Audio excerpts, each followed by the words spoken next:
Cancer healer centre, a new beginning. अभिनेता सुशांत सिंग राजपूतची आत्महत्या 4 वर्षानंतर सीबीआयकडून क्लोजर रिपोर्ट सादर. रिया चक्रवर्तीच्या कुटुंबियांना क्लीन चिट. सुशांत सिंगची हत्या होताना नोकरानं मोबाईलमध्ये शूटिंग केलं. सुशांत सिंहच्या मृत्यूवरून नारायण राणेंचा मोठा दावा. वेळ आल्यावर आमच्याकडचे पुरावे पोलिसांना देणार, राणेंचं वक्तव्य. दिशा सालियांच्या वडिलांनी दाखल केलेल्या याचिकेवर 2 एप्रिलला सुनावणी. आदित्य ठाकरे, सूरज पांचोली, दिनो मोरिया यांच्यासह मुंबई पोलिसांवर याचिकेतून गंभीर आरोप. दिशा सालियन प्रकरणी उद्धव ठाकरेंचा मला 2 वेळा फोन. पत्रकार परिषदेमध्ये आदित्य ठाकरेंच्या नावाचा उल्लेख करू नये अशी ठाकरेंनी विनंती केली. नारायण राणेंचा दावा, तर आदित्य ठाकरेंकडून नारायण राणेंचा कचरा असा उल्लेख. नागपुरातील दंगेखोरांकडून नुकसान भरपाई वसूल करणार. नुकसान भरपाई दिली नाही तर दंगेखोरांची संपत्ती जप्त करणार. मुख्यमंत्री फडणवीसांची आक्रमक भूमिका. नागपूर राड्यादरम्यान महिला पोलिसांचा विनयभंग झाला नाही, मुख्यमंत्री फडणवीसांचं वक्तव्य. तर पोलिसांनी दाखल केलेल्या एफआयआरमध्ये मात्र महिला पोलिसाच्या विनयभंगाचा उल्लेख. महापुरुषांबद्दल असभ्य विधान करणाऱ्या प्रशांत कोरटकरचा पासपोर्ट कोल्हापूर पोलिसांच्या ताब्यात. कोरटकरच्या पत्नीकडून पासपोर्ट कोल्हापूर पोलिसांकडे जमा.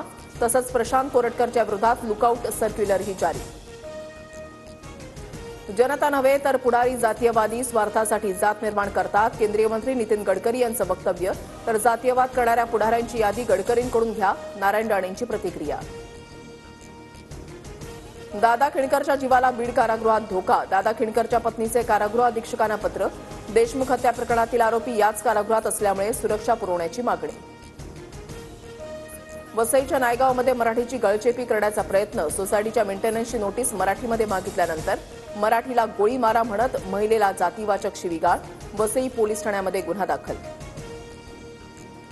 देशातील साखर उत्पादनामध्ये 17% घट. 299 लाख मेट्रिक टन साखरेचं उत्पादन. 10 लाख मेट्रिक टन साखरेच्या निर्यातीला मान्यता. हर्षवर्धन पाटील यांची माहिती.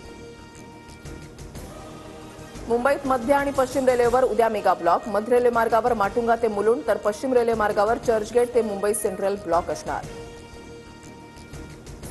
सीमांकनाच्या विरोधात दक्षिण भारतातील 5 राज्ये एकवटली. 5 राज्यांची केंद्र सरकारच्या विरोधात मोहीम. लोकसंख्येच्या आधारावर सीमांकन करण्यावर दक्षिणेतील राज्यांचा आक्षेप.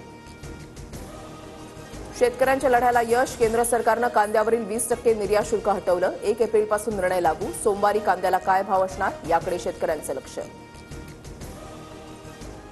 Cancer healer centre, a new beginning.